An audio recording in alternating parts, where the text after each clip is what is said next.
Okay, okay. So Hold on.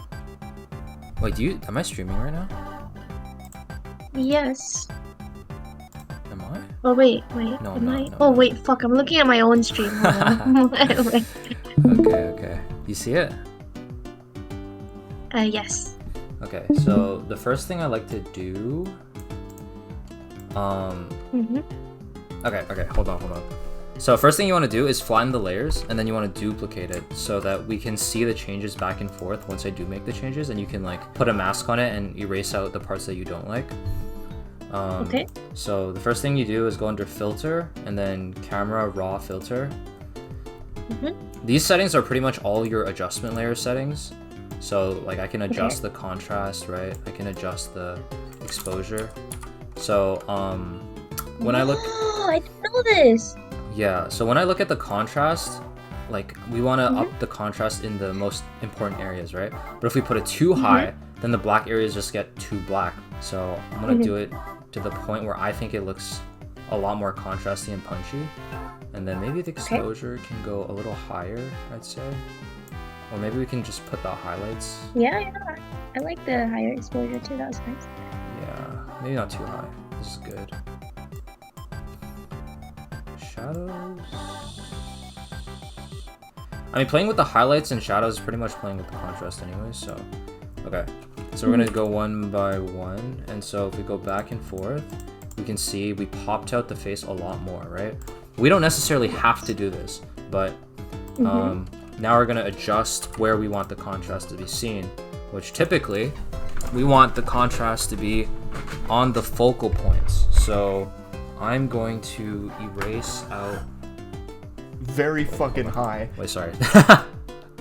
Did you hear that? That was moist critical. So this is gonna be really subtle, but you can see on the mask here I'm using all black, and I'm gonna like erase out the places where I want the contrast to be less so. Okay. And essentially now the changes we made are only gonna be affected the center area, and so this pushes out the important places, right? And then so we want to keep going back to the filter, I mean no, not filter gallery, sorry.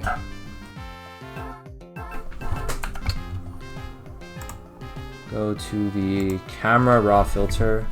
Oh wait, hold on. Oh wait, no, hold on. So once we have this change, you want to click Shift, Control Alt E, which duplicates, or actually just Control J. No, Control Shift Alt E. So it flattens everything on a new layer, so that we can tamper with it again, and then like mask out what places we don't want. So raw camera filter. So we played with the values. The values are fine. Now we can play with the colors. I would actually... I like cooler a little, but this is gonna be some really minor adjustments. Yeah. We can push it a little extra far just to see. I'm gonna personally want to see this more purple, and then we can erase out the more turquoisey parts so that it still feels like that. Saturation isn't too big of a deal, just we don't have to push everything too far, just a little bit. Yeah. And then texture. Oh, okay. This just sharpens everything, I believe. So okay, we can tamper with those settings later. So now that we adjusted the colors, we can go back and forth, right? And I personally, right now, I'm feeling more... I like the warmer colors in the center, so I'm gonna erase out this area. So then, okay, now I'm gonna do Control Shift Alt T again, and we can go back and forth between the original and now, right? And if there's a place that you don't like that much, we can further tamper with it. So right now, after that little back and forth, I don't like how this part is getting too bright. So I'm gonna add a little vignette over here, like this.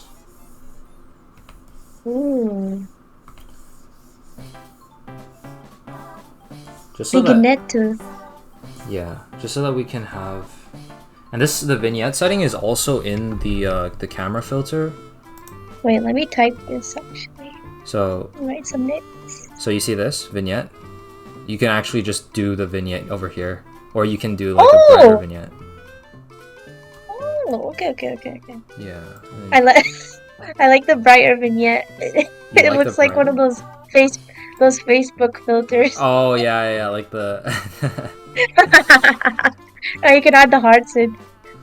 So I think clarity ups the edge contrast. So, like if we zoom in, these different edges will pop out a lot more. And I think the silhouettes are already popping out enough, so I don't think we need to play with it.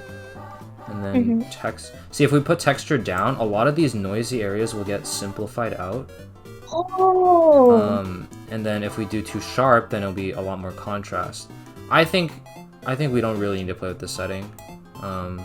Yeah. Grain, I believe, adds noise, so it doesn't feel too digital. Wait a minute, artsy. I need to see if I even have this.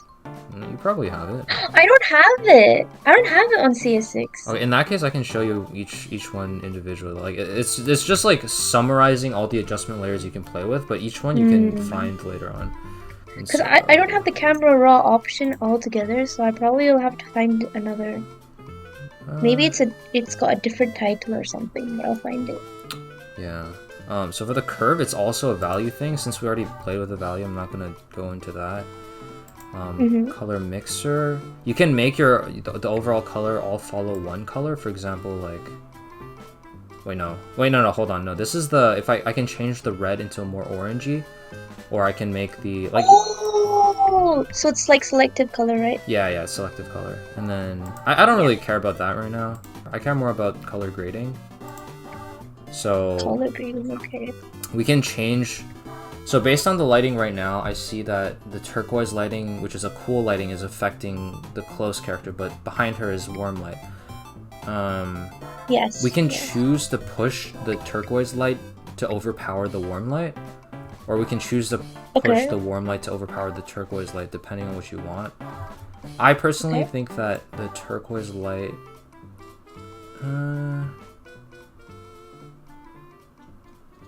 I kind of dig the warm, actually. Turquoise is just a bit too overpowering. I like the red because I want it light. just around... Yeah, the red looks good. This also doesn't look bad. Yeah, this feels more like sunsetty. And then shadows we can do... I don't want to play with the shadows. I think the image is fine right now, to be honest. Blending... I think blending lowers the hue variation. And detail... Oh, this is the sharpening part. So we can sharpen the edges a lot. I don't think it's necessary. Your brushes are very sharp already. So we can just sharpen it a little. Noise reduction, I also like to put up a little bit. So noise reduction is pretty much the tiny artifacts in your painting. We can lower that. Oh yeah. Yeah. And then all this other stuff, I don't think these things are that important. This is still vignette. Like all these options are just repeats, to be honest. Lens blur, we can do it more detailed to make it actually work. But if we do this, right, and then we can go back to what we had. This is the changes we made. And then what if we make the top filter like 50% and see what it looks like when you blend both of them together? Oh yeah, sure. Well, how do they look? Like with the first image? So Oh yeah, I like that. Like it's like a good mix of both. Like not too red, not too green. You know? Yeah. And then I mean, the blur part you probably already know. I mean, you can play with it, but sometimes when it's like it's a one focal point painting like this, I would say. Okay, hold on. Let me duplicate it again so we can go back to it. Filter, blur, radial blur is pretty cool. I usually like to go with zoom, and then we go like very. Ooh. Okay. Whoa. That's a little too Sure. much. Move the focal point to her face, and then lower this even more. Like 2 might be good. Fuck. Whatever, 3. Bro's not getting to. Yeah, so this focuses our view on her, but then you can also once again mask this, and then For example, you don't want Sova to be that blurred out, but his hands can be blurred out because that's not the important part, right? And then maybe we can sharpen this area a little bit, right? Ooh. So if we get this all together and then go back and forth between our first version, Yeah, I like it a lot. It's made a big difference. yeah. And then some other thing you can do is you can add noise. How do you add noise again? So this adds like a bunch of artifacts here. Oh yeah, the noise filter. Yeah, you know about this. Then I don't need to do anything, but yeah. That's pretty much all. That's all I did Sheesh. for No, that's a this. huge difference, bro. Thank you. That was very helpful. Of course. I'm not even joking. Yeah, I mean it is. I think I learned it from like one of my friends. He had this like ArtStation tutorial and I bought it just because I was like trying to learn more. And Yeah. yeah, I learned quite a bit. Wow.